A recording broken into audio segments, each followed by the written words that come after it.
bienvenidos nuevamente a la entrevista con Edmond Mulet, a esta segunda parte de la entrevista con Edmond Mulet. Esperemos que hayan disfrutado la primera y en esta segunda pues se va a poner más interesante las historias que le tocó atravesar en cuanto a su trabajo en las misiones de paz en Haití.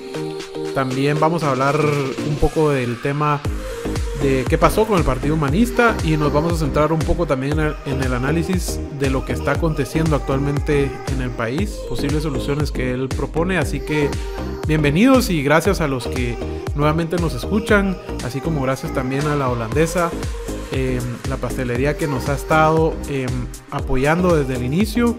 Yo, como siempre, les voy a pasar a recomendar su Reina Sofía de melocotón. Esta semana toca Reina Sofía de melocotón, pero también tiene diversos pasteles de chocolate, de frutas, tiene antojitos salados. Invitadísimos quedan, así como invitados también quedan a seguir escuchando el programa. Edmond, ahora sí entremos y nos contabas un poco de lo que te tocaba hacer y quisiera preguntarte, porque hay mucha gente también para ubicarnos también, porque a veces nos difunden comentarios para generarnos histeria y uno ya no sabe qué es verdad y qué no es verdad. Cuando llegaste a Haití, ¿encontraste algunas similitudes con lo que pasa ahora en Guatemala, con cómo se encuentra ahora Guatemala? Bueno, ¿estamos cerca? Yo inventé un formulario. Ustedes los patojos saben lo que es un formulario virtual y tiene un montón de casillas. El título de ese formulario es ¿Cómo convertirse en estado fallido? Y ese formulario tiene un montón de casillas. Y es un checklist que Haití fue llenando esas casillas poco a poco, que es exactamente el mismo formulario que Guatemala está llenando. Para allá vamos, poco a poco. Hay que recordar que Haití fue el país más rico y más desarrollado de todo el Caribe. Llegó a ser el país más gran productor y exportador de azúcar del mundo, más que Cuba, en los años 1800. Hasta 1962, el Producto Interno Bruto de Haití, el PIB, era superior al de República Dominicana. A Haití llegaban los barcos cruceros, ahí había lo que llaman ahora resorts, hoteles, balnearios, una cosa increíble. Ahí era la infraestructura hotelera que no existía pues en República Dominicana en 1962. Bill y Hillary Clinton pasaron su luna de miel en Puerto Príncipe porque no existía Playa Bávaro y todo lo que existe ahora en República Dominicana. Y a partir de 1962 República Dominicana se fue para arriba y Haití se degradó y se acercó y se convirtió en un estado fallido. En Haití hubo registro de la propiedad. Hoy no hay registro de la propiedad. En Haití hubo registro civil. En Haití hoy se muere la abuelita. ¿Dónde inscribe uno la muerte de la abuelita? Nace un bebé, ¿dónde inscribe uno el nacimiento de un bebé? No hay dónde. Las placas de circulación en Haití eran de metal, ahora son de papel o de cartón. En Haití conseguir una cartilla de pasaporte es un dolor. Entonces veo muchas similitudes de ese proceso de degradación en Haití que Guatemala ha estado siguiendo. Y veo también el tema de la migración. Los haitianos migraron, se fueron a Europa, a Francia, a Miami, a Florida, a Canadá, para allá se fueron. Yo veo más de 3.500.000 guatemaltecos que ya migraron. Cuando yo estaba la primera vez en Haití, porque estuve 2 veces, la primera vez para pacificar Haití, después para el terremoto, pero la primera vez para pacificar Haití, yo le preguntaba a todos los haitianos, mire señorita, mire señor, mire joven, señora, mire, ¿qué podemos hacer nosotros, los de Naciones Unidas, por usted? Y el 100% de las veces la respuesta fue, consígame una visa, por favor, consígame una visa, por favor, porque todo el mundo se quería ir.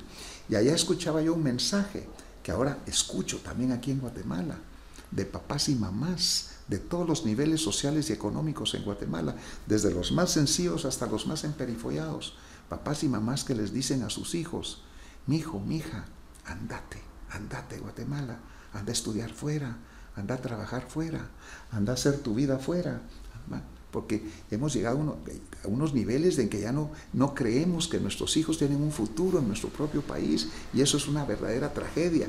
Yo lo vi en todos esos países que me tocó supervisar y administrar también, cuando era jefe de las misiones de paz alrededor del mundo. Es un elemento que entristece, y ahí en esa etapa estamos ahora en Guatemala. Ese Haití gobernante del Caribe me suena a la Guatemala líder de Centroamérica, que ha perdido sus... Que fue. Sí, que fue. Cuando yo llegué a Haití, había tomado posesión un mes antes un nuevo presidente de Haití que había ganado en elecciones libres y limpias y todo, que había sido primer ministro de un antiguo presidente. El señor nunca, una forma muy particular de ganar la elección, nunca pronunció un discurso, no fue a un meeting, nunca nada, nunca. Sin embargo, tenía mucho prestigio y ganó la elección. Para no más yo aterrizar en Haití, ahí me di cuenta que la base política de este señor, se llamaba René Préval, presidente de Haití, su base política, sus activistas, los organizadores de su partido, eran los jefes de las mafias, de los grupos armados, de las pandillas y de las maras que yo tenía que ir a combatir. Entonces, esa era la base política del presidente de Haití. Entonces, yo con el mandato de ir a combatirlos. Entonces, él no me dejaba funcionar, no me toques a fulano, no entres a tal barrio, no me hagas aquí. Entonces, con él tuve una relación respetuosa, pero de mucha tirantez. Y muchas veces no me dejaba operar, no me dejaba hacer mi trabajo. Y eso hizo crecer las tensiones pues, en Haití. Yo tenía, como les conté antes, 18.500 tropas y un mandato muy claro, pero el presidente no me daba la luz verde para hacer lo que yo quería hacer. Y la cosa, a partir de que yo llegué en junio, y ahí se empezó a degradar la situación, teníamos operaciones así muy reducidas, muy localistas, o sea, no podíamos tener una operación grande como la que yo quería. Y los jefes de esas maras y de esas pandillas, más que bandidos, debieran estar en instituciones psiquiátricas, eran enfermos mentales, o sea, los jefes de las pandillas eran patojos de 18, 19, 20 años, que habían ido asesinando a sus jefes superiores, y entonces ellos habían ido ascendiendo en la jefatura de sus maras, de cómo se habían repartido el país, y se habían repartido el país eran cuñados, hermanos, primos, así todos tenían sus nexos familiares o de complicidad. Y era un capitán peruano, me contó una experiencia, solo para darles una idea de la enfermedad mental de esta gente. El capitán peruano con su pelotón llegó a un barrio en Puerto Príncipe y en una esquina encontró a un niño tirado en la esquina. Un niño que de seguro tenía 7 años de edad, pero que eran solo huesitos, parecía de 3 o 4 años de edad. Y el capitán peruano le dio agua de su cantimplora, ¿verdad? Y a los 2 días que volvió a pasar con su pelotón, con su patrulla, ahí estaba el niño tirado y le dio unas galletas soda. Y cada vez que pasaba, cada 2 días, ahí estaba el niño tirado en la esquina y le daba algo de comer, unas galletas, un agua, etc. Eso me lo cuenta el capitán peruano. Un día llegó con su pelotón y ahí estaba el cuerpo del niño en la esquina donde siempre lo encontraba. Estaba muerto, le habían abierto con un cuchillo el estómago, todas las entrañas de fuera, y encima en la cabeza tenía un rótulo que decía: por colaborador, por haber aceptado ayuda, agua de un soldado de Naciones Unidas. A veces hacíamos patrullas en barrios y todo, y en pueblos y en aldeas de todo Haití, y los bandidos tenían observadores, pero no nos observaban a nosotros, observaban a la población. Y si alguien nos sonreía o nos dirigía la palabra o simpatizaba con nuestra presencia durante esa patrulla, cuando nosotros nos retirábamos, llegaban ahí frente a la casita, al ranchito, sacaban al abuelito, la abuelita, el papá, la mamá, los niños y todo, y alineados enfrente a todos ahí, todos fusilados. Porque el precio que pagaba por tener un contacto con las tropas de Naciones Unidas era la muerte. A esos niveles pues de enfermedad mental nos teníamos que enfrentar. Y mi problema es la relación con el presidente, porque no me dejaba funcionar. Y la cosa se siguió degradando.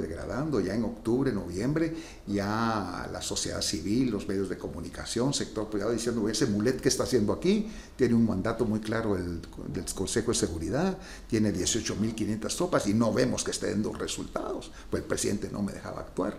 Y además, las tropas de Naciones Unidas no son impuestas por el Consejo de Seguridad, siempre es un acuerdo. El país recipiendario tiene que dar su acuerdo para que lleguen las tropas. Y empezaron a secuestrar buses enteros de escolares, 25, 30 niños se los llevaban para pedir rescate por cada uno de ellos, se los llevaban lejos a unas bodegas y ahí iban soltando, liberando a los niños conforme iban pagando los rescates a esos niveles. Y ya estaba yo desesperado. Y el 15 de diciembre del 2006 le pedí una audiencia al presidente y me recibió en el apartamento privado que tenía en el Palacio Nacional. Y esto es un elemento muy importante, el que voy a contar ahora. Ahí tomé un ascensor que subía al apartamento privado del presidente. En esa época era el único ascensor que existía en la República de Haití. Les estoy hablando de del 2006, o sea, recientemente. Después ya hubo algunos edificios que construyeron ascensores, pero era el único ascensor que había en Haití. Ese palacio donde me recibió el presidente, el Palacio Nacional, se cayó para el terremoto, se derrumbó. En todo caso, ahí me recibe el presidente y le digo, mira, presidente, fue el 15 de diciembre del 2006. Si no me das la luz verde hoy, no me das el permiso para empezar a actuar lo que tenemos que hacer, yo te digo, presidente, que el 1 de enero ya no vas a ser presidente. Te van a montar en un avión y te van a sacar aquí. Ahí sí se puso furioso. ¿Cómo me estás amenazando? No, no te estoy amenazando, te estoy advirtiendo de lo que te va a pasar, presidente. La gente ya no aguanta. El problema es que yo me voy a tener que ir contigo en el mismo avión, porque a mí también me van a sacar de aquí por no estar haciendo nuestro trabajo. Entonces, así eran los niveles de discusión que tuve con él, y fueron 2 horas y media de tratar de convencerlo. Y le digo, mira, presidente, finalmente, está bueno, me dijo, está bueno. Bueno, presidente, pero no quiero que yo a las 7 de la noche me digas que ya no, claro, o que ya no toque a fulano, que no entre a tal barrio. Aquí es la luz verde para la luz verde. Y era como sacarle una muela al presidente. Bueno, finalmente me dijo que sí. Y ahí ya salí, ahí tenía yo un problema interno. El comandante de la fuerza, mi ministro de la defensa, que era un general brasileño muy, muy bueno, con el cual habíamos estado preparando todas las operaciones y las prácticas y todo, lo habían ascendido a general de 4 estrellas en el Brasil. Esto era el 15 de diciembre. Y él se iba el 7 de enero a asumir su nuevo comando militar en el Brasil. Yo había visto en los últimos días que no estaba muy entusiasmado, que andaba ahí, que no muy comprometido con lo que tenía que hacer. Entonces, al salir del Palacio Nacional, fui a ver al embajador de Brasil, que era amigo mío, y le dije, mira, y estaba enterado de todo, mira, acabo de ver al presidente, ya tenemos la luz verde, vamos a empezar con estas operaciones. Te vengo a ver, embajador de Brasil, para advertirte que he convocado a mi despacho al comandante de la fuerza, y a las 5 de la tarde del día de hoy, y le voy a dar la orden, porque tenemos que empezar antes de Navidad. Pero te lo digo a ti, embajador de Brasil, si yo detecto, si yo siento, si yo percibo cualquier excusa de este señor, reticencia de este señor para empezar las operaciones, lo relevo del mando en ese momento, nombro al general uruguayo, que es el subcomandante de la fuerza, y de todas maneras vamos a hacer las operaciones. No quiero afectar la carrera del general, no quiero tener problemas con el gobierno de Brasil, ayúdame con eso. Se me queda viendo el embajador de Brasil y me dice, no tengas pena, no tengas pena. Yo no sé qué le dijo, a las 5 de la tarde llegó el general a mi despacho, le conté lo que había hablado con el presidente y le dije, mi general, tenemos que empezar antes de Navidad. Saludo 1, saludo 2, ¿va? Y empezamos el 22 de diciembre del 2006 a las 3 de la mañana. Yo tenía helicópteros chilenos con visión infrarroja nocturna y blindados por debajo, ¿va? Y ellos con las cámaras, yo desde una computadora veía todas las operaciones y todo. Ahí empezamos 22 de diciembre, 23 de diciembre, 24 de diciembre, todo de noche. Ahí suspendí el 24 de diciembre a medianoche para irme a comer un tamal con los guatemaltecos, con el contingente Chapín, y al día siguiente desayuné con los argentinos. 24 de diciembre, 25 de diciembre, 30 de diciembre, 31 de diciembre, está aquí. Llegó el 7 de enero, el día en que el general comandante de la fuerza se iba, y gran parada militar, discursos, homenajes, adiós mi general, que le vaya bien. Y al día siguiente aterrizó en Puerto Príncipe otro general brasileño, que será cosa seria. Solo aterrizó, llegó a mi despacho y le dije, mire mi general, bienvenido, yo espero de usted esto. Me dijo, usted no se preocupe, me dijo. Y en efecto no tenía por qué preocuparme, porque ese señor era cosa seria. Y ahí seguimos con todas las operaciones. Y el 27 de febrero del 2007, a donde yo llegaba antes a inspeccionar mis posiciones, yo llegaba con chaleco, en tanque y con casco, chaleco blindado, a inspeccionar mis posiciones. Ahí empecé a recorrer todos los lugares que habíamos liberado, así solo con un saco, con algunos militares, guardaespaldas. Y lo más impresionante, y eso nunca se me va a olvidar, yo llegaba a barrios, a colonias, a aldeas, a donde yo llegaba, en cuanto la gente sabía que yo iba a llegar, se organizaban, y cuando yo llegaba se ponían de rodillas y se ponían a llorar y me daban las gracias por haberlo liberado del horror, de la opresión, del terror, de la persecución, de todo, de las extorsiones y todo, de los grupos armados, de las pandillas y de las maras y todo. Entonces y en un momento dado llegamos al centro de operaciones de uno de los bandidos, y ahí tengo la foto. Ahí estoy pintando un mural que habían pintado un Kalishnikov, un gran mural, ¿va? y ahí con la ovación, con el alcalde del lugar, estamos pintando la pared que era un centro de operaciones de los bandidos, y ahí pintamos de blanco ese mural. Y así fueron momentos así muy emotivos, pero difíciles. Estábamos en medio de esas operaciones, un barrio que se llama Belecú, en Puerto Príncipe, y el jefe de los bandidos de ese barrio, Belecú, era perseguido por la justicia francesa porque había asesinado al cónsul general de Francia, y lo estaban buscando, y el jefe de los bandidos ahí, y entonces estábamos ya en la operación rodeando, avanzando al centro, buscando a este bandido, cuando el presidente me llama por teléfono y me dice: mira, Edmond, fíjate que la presidenta de la Cruz Roja me acaba de llamar y solicita una pausa humanitaria, dice que durante 2 horas que paremos para que salgan las mujeres y los niños.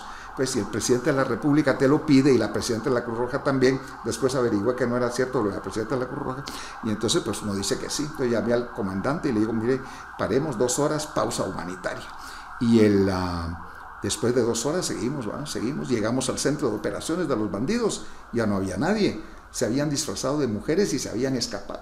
Y el jefe de los bandidos, vestido de mujer, ¿a dónde se fue a refugiar? Al Palacio Nacional, y ahí lo recibió el presidente y lo escondió, y después de varios días lo mandó a República Dominicana y cada mes le mandaba un estipendio ahí.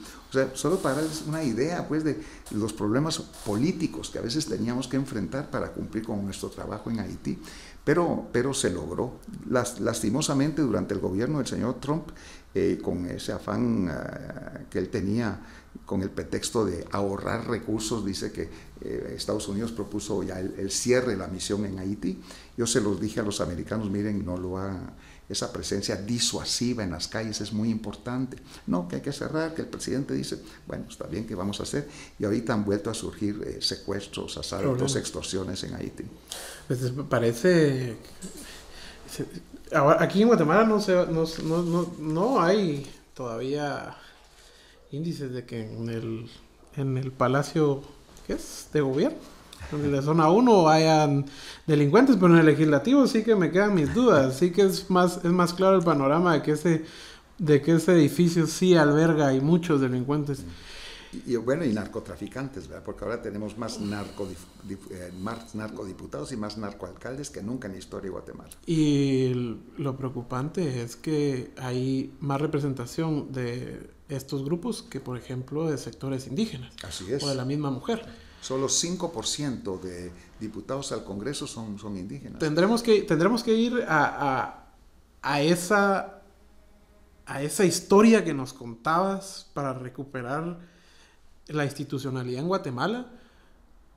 ¿Qué tan infectados crees que estamos a estos niveles? Cuando yo era embajador de Guatemala en los Estados Unidos hace algunos años, los americanos me decían: nosotros, los Estados Unidos, no vamos a permitir otro estado fallido en nuestra frontera, otro Haití, no lo vamos a permitir, porque cuando hay un estado fallido, la gente migra y se van para Estados Unidos, y en un estado fallido, ahí llegan los enemigos de Estados Unidos, los terroristas, los bandidos, y eso no lo puede permitir Estados Unidos. Entonces el mensaje siempre ha sido, y me lo repiten hasta ahora: si ustedes no ponen su casa en orden, la vamos a poner nosotros, porque los riesgos para Estados Unidos son demasiado altos.